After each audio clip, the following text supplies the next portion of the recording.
Welcome to Don't Give Up on Testicular Cancer, a podcast where testicular cancer survivors, caregivers, and others who have navigated the cancer journey share their stories. The podcast comes to you from the Max Mallory Foundation, a nonprofit family foundation focused on educating about testicular cancer in honor and in memory of Max Mallory, who died in 2016 at the young age of 22 from testicular cancer. Had he survived, Max wanted to help young adults with cancer. This podcast helps meet that goal. Here now is your host, Joyce Lofstrom, Max's mom and a young adult cancer survivor.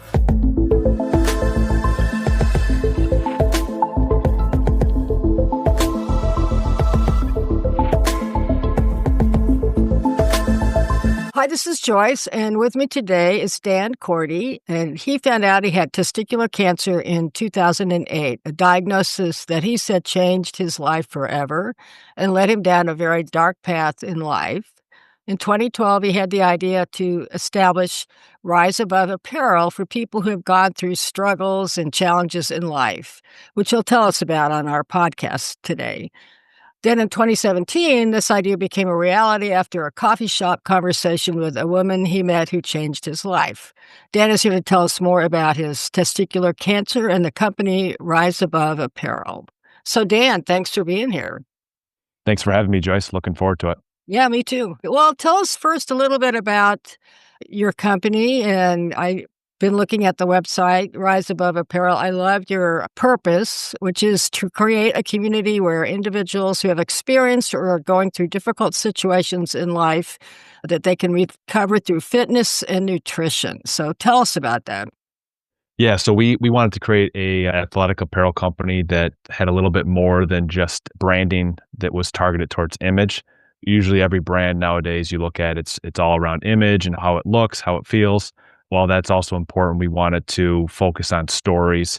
For me, in my situation, like you said, I'm a cancer survivor, but everyone has struggles, whether it's postpartum, mental health, cancer, you name it. That's kind of the idea behind the brand. We wanted to focus on people going through struggles and overcoming them through fitness or nutrition.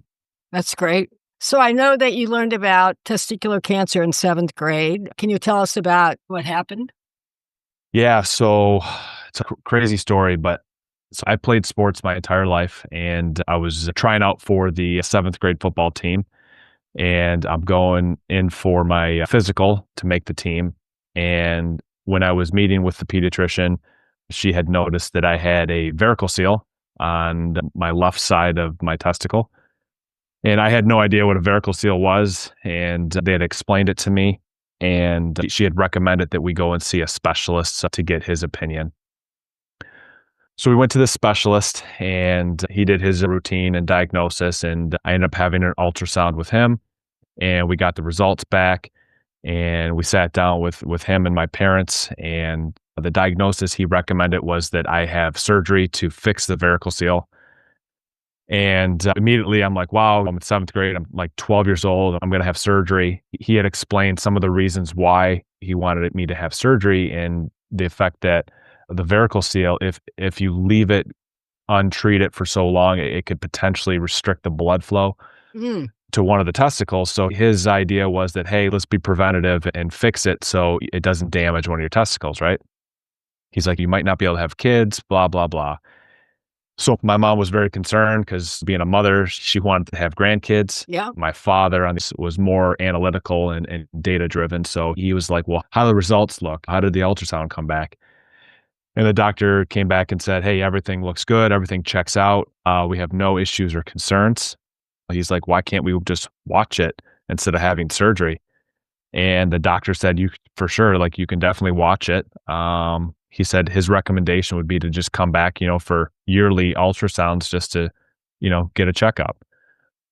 So that's what we did. We just kept going in for these routine physicals, routine ultrasounds, and watching varicocele to see if anything changes. And as the years progressed, I'm coming up to 18, 19 years old, going in for a routine checkup. And the ultrasound results come back that I have a small mass on the side of my left testicle. They weren't initially concerned at the beginning because they're like, hey, sometimes you have cysts, sometimes these go away, come back in 3 months and we'll check it out again. So I came back in 3 months and sure enough, it got bigger. They said, hey, just to rule it out, back again in another 3 months. And so we did another 3 months, came back, did the ultrasound, and it got even bigger. So their recommendation was, let's do a biopsy. We scheduled the biopsy, and the way it worked with my parents' insurance, that, you know, in order to meet the deductible, we had to get it in before year end. So I ended up going in for surgery on December 31st, Oh, damn. 2008, right? So yeah, New Year's Eve, right? I remember being wheeled into the surgery room, and ice cold, freezing. And I'm kind of like freaking out because there's lights everywhere. I'm like, what's going on? They put the anesthesia on you and they count back from 10 to 1. And I was like 10, 9, and I was out and I don't remember anything. And then waking up out of surgery, you know, first thing I asked was, hey, did they take it? And my mom, she told me, she said, yeah, you know, they took it. And immediately I was filled with anger. I was so angry. I was so upset. I grew up in a Catholic household, right? I prayed every night since I was in 7th grade. God, please don't take it. Please protect me. If they had taken it, I felt like God betrayed me, right? So I immediately kind of just resented him. Why'd you do this? Fell into this victim mindset, blaming him, blaming everyone. And then after that, I just kind of spiraled into this dark path where I was just, you know, drinking and partying and just miserable to be around. I was victim mindset, blaming all my problems on everyone else. And then I ended up meeting a girl, and she kind of helped me a little bit and got back on track in life and fell in love. We dated for about almost 6 years, proposed, got engaged, wedding planned, and then she called it off and ended it, right? So I was devastated again, right? And hit rock bottom for the second time. I told myself at this moment in life, I was not going to fall down the victim path. I was going to choose the path of growth, choose the path of investing in me and figuring life out, right? It was a couple years later, then I met another girl who's my now wife. Right. I was telling her my story and how I wanted to start basically a nonprofit testicular cancer foundation, similar to what Lance Armstrong did with Livestrong, right? Mm-hmm. I was kind of hesitant because he was going through that whole doping phase, and I don't know if I really want to do that right now. And I kind of want to find an apparel company or a community that I can belong to. And I was kind of telling her about it. She was like, well, why don't you just build it? Why don't you just create it? That's what I did. She kind of helped push me to start the company. Yeah. Wow. So I just have a quick question on that. You didn't have to have chemo or any kind of treatment after your surgery. So just they removed your testicle? That's correct, yeah. Okay, well, good. Yeah. Yeah. Yeah, and then, you know, after that, the recommendation was to go and see a specialist. We went to U of M, University of Michigan, and we saw a specialist on testicular cancer. Shared all the results and all the data. His recommendation was the next path for the cancer is to travel to the lymph nodes in the stomach. So his recommendation was, hey, let's have the lymph nodes removed from your stomach. Let's have surgery. I'm like, holy cow, I just had surgery and now you're wanting me to have surgery again? And he's like, to be honest, like it's the safest thing. It's the next path for the cancer. He's like, you probably won't be able to have kids. You'll probably never be able to have an erection ever again. So I'm like 19, right? Freaking out, right? I'm like, oh my God, I'm not going to have kids. I'm like, just trying to process everything, right? Yeah. Thank God they recommend going to get a second opinion, right? Yeah. So we went to a second guy. He was my hematologist oncologist, right? Right. And we shared all the data with him and he drew my blood. We did the ultrasound, all my markers and data checked out. He's like, I don't recommend you having your lymph nodes removed. He's like, let's just monitor it. Let's just get your CAT scans, your ultrasounds, and your blood work, and let's just monitor it. So that's what we did. We monitored it for, I don't know, 3 or 4 years. One day I'm watching the news, right? I see my doctor on the news. He's being raided by the FBI. And I'm like, oh my God, what's what's going on, right? We find out that he got involved in fraud with Medicare, Medicaid, just overbilling, overcharging, and misdiagnosing patients with cancer, right? He went to jail, right? I think he's facing 45 years. Oh, Dan. Oh, God. Yeah, it's wild, wild story. There were people that didn't even have cancer that he, diagnosed with cancer. And I think even some people ended up dying, right? He got caught up in the greed of the money, right? He was only concerned about money. Yeah. Wow, I'm glad you got that second opinion because I have never if it's not there, you don't take it out. Yeah, Uh, exactly, right. Ironically, the second opinion was the doctor that went to jail, right? But he oh, okay. yeah, he wasn't the one that diagnosed me with cancer. We didn't have Medicare, Medicaid, right? I think we weren't kind of subject to Right. that prey, right? It's just crazy how it all works out. Well, I'm glad it did because that would have been a brutal surgery just to have in case. Yeah. But, I'm interested in Rise Above because I've looked at the items you offer and so forth. Can you just talk a little bit about some of the people you've reached and how you came up with the line of the certain things that you have that people can buy? And it's pretty comprehensive, I think. Yeah, sure. Yeah. So our symbol is a phoenix, right? And I felt that the phoenix kind of is symbolic for everything we go through, right? We kind of go through these rock bottom moments in life and we come out, we're reborn, we come out Yeah. a different person. So I felt the phoenix kind of was a great symbol for the company. The name Rise Above was just overcoming those hardships and those struggles. And it was kind of one of those shower moments where I was just in the shower and thinking, and the name just popped into my mind. We have anything from hats, hoodies, zip ups, shirts, shorts, you name it, your Okay. typical apparel brand, right? We've touched a lot of people, and most recent was probably the hardest one. I met a family at one of the events this summer. Their daughter was battling stage 4 cancer. Mm, She came in, they shared her story. Amazing family, wonderful to be around, and such a joy to have met them. Her mom had messaged me about a month after we met to let me know that she passed away. yeah. So that was one of like the first moments in life where it actually hit me hard. I was like, wow, I literally met this girl and she was battling cancer. They were talking about how, she was very inspired by the brand. And it was the first time in a long time that, she felt inspired and motivated. And then just to hear that she passed away, it was really heartbreaking for me. Yeah, Yeah. that's hard. Yeah. Do you have events then with your company?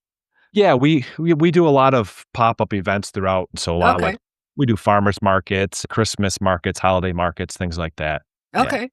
So, can you give us a URL or how can people find your company and your apparel? Yeah, our website is riseabove.org, O-R-G. That's the best place you can find us, and all of our social media links are at the bottom. So we're on Facebook, Instagram, TikTok, you name it, we're on everything. Okay. All right. So, what's next for you? Anything you want to share personally, career, the company? Yeah, so next for me and the brand, I want to get into more podcasting, kind of like how we're doing right now. And I, Right. I want to start a podcast and start inviting guests on that have been through these hardships, tragedies, or struggles in life, and just kind of have one-on-one conversations with them and get them to share their story and provide inspiration or motivation to our audience. There's people that don't like to share their stories, but they're going through something, and maybe these podcasts could help them, right? I kind of have this long-term vision too. So on top of the podcasting, want to have my own gym eventually one day, like a local gym. Yeah. And then in addition to that, I'd like to have some coaches on part of the brand as well. They could specialize in cancer or mental health or postpartum. And Right. you could hire these coaches for one-on-one coaching if you're struggling, or we could do group sessions, something like Yeah. that. Yeah. That's great. I like that. The gym would Yeah. be good. So, Have that local impact and maybe partner with some local schools, because nowadays you see a lot of the youth is, mental health and anxiety and depression. It's right. really, really prevalent in the youth, especially nowadays with the surge in social media and bullying, online bullying, right? Yeah. The bullying. Yeah. Yeah. Well, I just want to applaud you for all that you've got going with this. I think it sounds great. And your podcast would be wonderful because you touch so many different kinds of people who have a struggle going on. And I think you could have a broad audience of people who would want to hear from them and from you. Yeah, absolutely. So my last question is, what song, when you hear it, do you have to sing along? Oh man, my daughter is obsessed with, I'm sure a lot of people are going to know, but K-pop Demon Hunter is a really popular movie on Netflix. She's always wants to listen to the songs. I'm usually dancing with my Oh, daughter good. Yeah, when the songs come on. Yeah. that's good. All right. I think parents always have that kind of memory or experience with their kids. And Yeah. my son loved Teenage Mutant Ninja Turtles. We watched Oh a yeah. lot of that and those songs. So That was my favorite when I was growing up too. So, was it? Yeah, I like them too. We even had the cookie jar. So I mean, we're right there. So yeah, well, I hope you can come back maybe down the road, like in a year or more, and kind of update us on what's going on. I'd love to. That'd be Okay. great. Okay. Well, Yeah. thanks for taking the time to talk to me, Dan. I really appreciate it. Thanks for having me on, Joyce. Thank you for watching this episode of Don't Give Up on Testicular Cancer.